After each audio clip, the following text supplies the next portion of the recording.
Baik, Assalamualaikum warahmatullahi wabarakatuh. Kenalkan, nama saya Muhammad Firdaus Kurniawan, serta PPG UNP Universitas Negeri Padang Angkatan 3. Kali ini akan melakukan tugas video pembelajaran tentang sistem pemindah tenaga.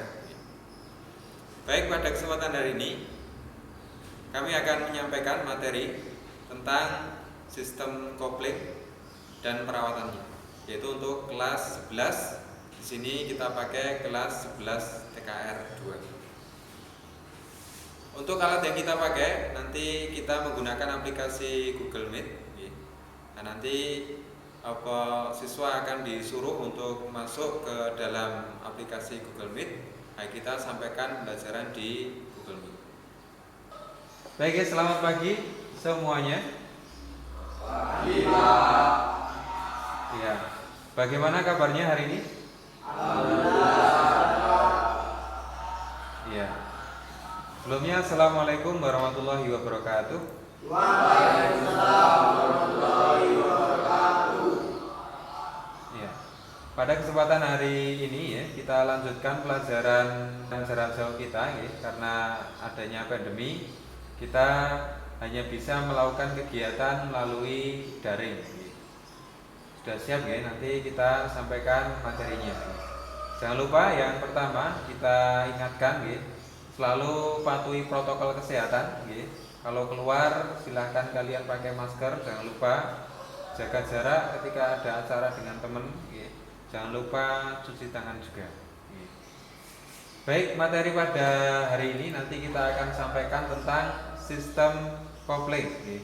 Sudah siap semuanya? Sebelum kita lanjutkan materi kita review dulu materi sebelumnya tentang pemindah tenaga. Sistem yang sudah kita jelaskan sebelumnya adalah engine. Mungkin ada yang masih ingat apa pengertian atau fungsi engine? Siapa? Ya, saya Mas. Ya, silakan Mas Andika. Engine adalah bagian kendaraan yang menjadi sumber penggerak kendaraan. Oh ya. Ya, benar. Dia adalah sebagai sumber penggerak kendaraan ya. Jadi dia merubah energi panas ya, dengan pembakaran menjadi energi mekanis. Baik, saya sampaikan di sini presentasi tentang sistem kopling. Materi kita pada hari ini adalah tentang sistem kopling.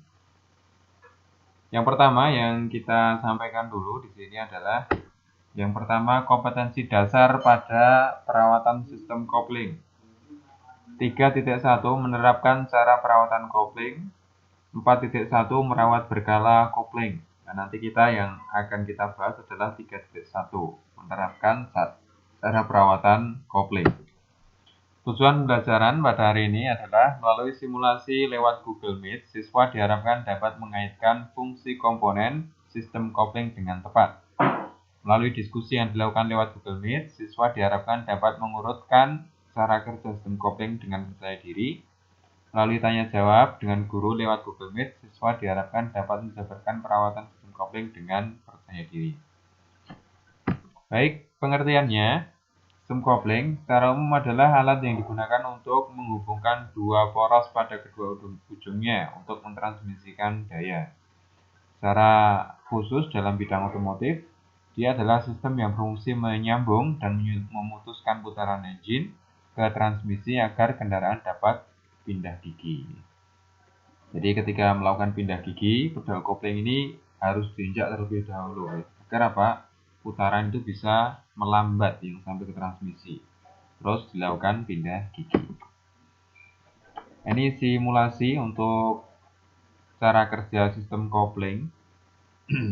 Kita perhatikan.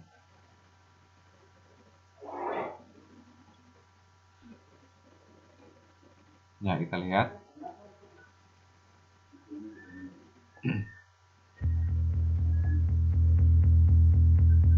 Ini how friction clutch Vehicles works. of today normally use a clutch to transmit power produced by the engine to the gearbox.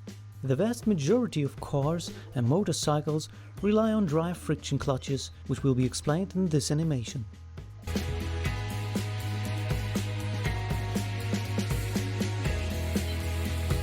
The clutch disc is made of several components, of which the important ones are the hub, which is riveted to the disc. Ini komponen kopling yang pertama itu adalah kampas kopling. Seperti dapat dilihat di sini ada kampas, terus kemudian di tepinya agak tengah ada bekas torsi, terus di bagian tengah ini ada hub yang nanti terhubung ke as transmisi. Di sini ada paku keling yang dia bertugas melekatkan kampas bagian depan dan belakang. Jadi ini adalah kampas kopling. Ini komponen-komponen. Ada pad kopling, tutup kopling, bekas diafragma, bantalan pengembali. Ini gambar dari komponen plat kopling. Menghubungkan tenaga dari sistem kopling ke transmisi melalui poros input. Jadi tenaga akan disalurkan dari kampas ini, terus melalui bagian tengah sini hub, dia akan memutar as input. Ini adalah tutup kopling yang berfungsi untuk menutup plat kopling, sekaligus sebagai tempat melekatnya diafragma dan plat penggang. Kita jelaskan tentang materi sistem kopling. Mungkin dari anak-anak ada yang ditanyakan, silakan. Ya, silakan Mas Febrian Galih.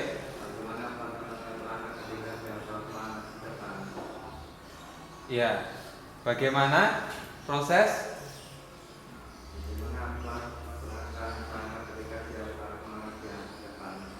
Oh ya.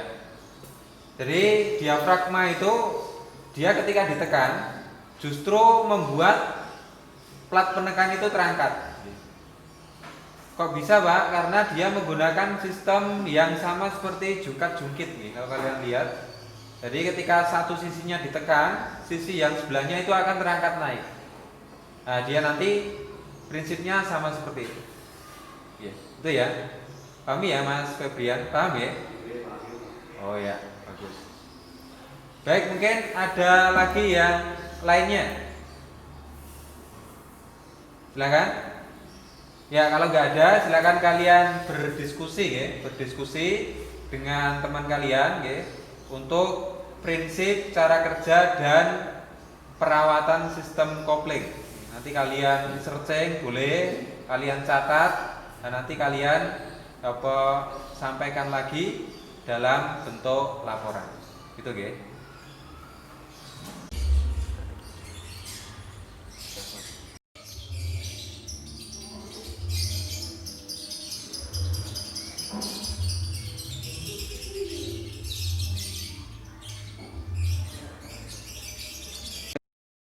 Baik, setelah kalian berdiskusi, adakah mungkin yang kesulitan untuk materi perawatan sistem kopling? Silakan, boleh ditanyakan. Iya Pak, saya Pak. Iya, Mas Denny, silakan. Mas Firza. Kampas kopling yang benar. Oh ya, mengenai kampas kopling ya, dia memang nggak hanya sekedar diukur saja ketika dibongkar sebagai bentuk perawatan, tapi dia juga harus diamplas. Jadi dia agar gesekannya itu bisa maksimal, itu dia harus diamplas. Jadi kalau pas ketika dia itu keset istilahnya, kalau udah diamplas kan dia bersih, itu nanti akan menyebabkan gaya geseknya itu besar, sehingga kopling bisa menyalurkan tenaga dengan maksimal. Itu nggih Mas Denny nggih. Iya Pak, iya Pak. Ya, baik. Baik ya, itu mungkin ada lagi yang kurang jelas, silakan. Ya, Mas Fauzi.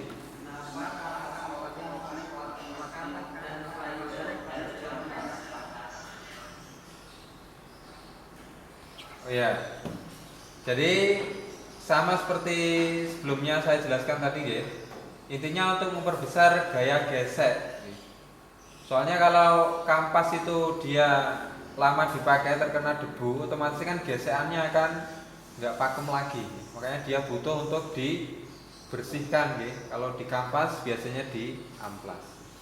Itu nggih. Baik ya, untuk berikutnya tugas setelah tadi kalian diskusi nggih, dan kemudian kalian mencari data lewat browsing dari internet.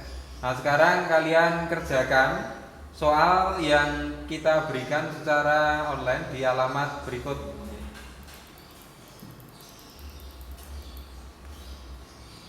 Nah, ini nanti silahkan kalian kerjakan, terus kemudian nanti kalian kirimkan kembali ke saya. Nanti akan saya cek lewat Google Form.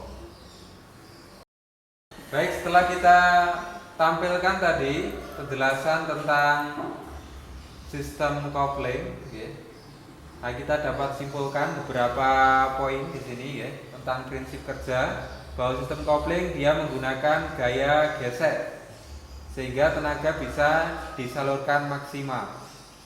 Terus kemudian cara kerjanya dia dengan menggerakkan komponen mulai dari pedal kopling sampai pada plat penekan terangkat sehingga putaran putus. Sebaliknya, ketika pedal kopling tidak diinjak, maka plat penekan akan menjepit kampas kopling sehingga putaran akan nyambung dari engine ke roda. Baik, mungkin itu saja dulu. Nanti jangan lupa untuk tugasnya lewat Google Form kalian isi dan kalian kerjakan. Itu ya, jelas? Ya. Baik, terima kasih. Mungkin sekian dulu pertemuan pada hari ini. Kurang lebihnya saya mohon maaf. Assalamualaikum warahmatullahi wabarakatuh.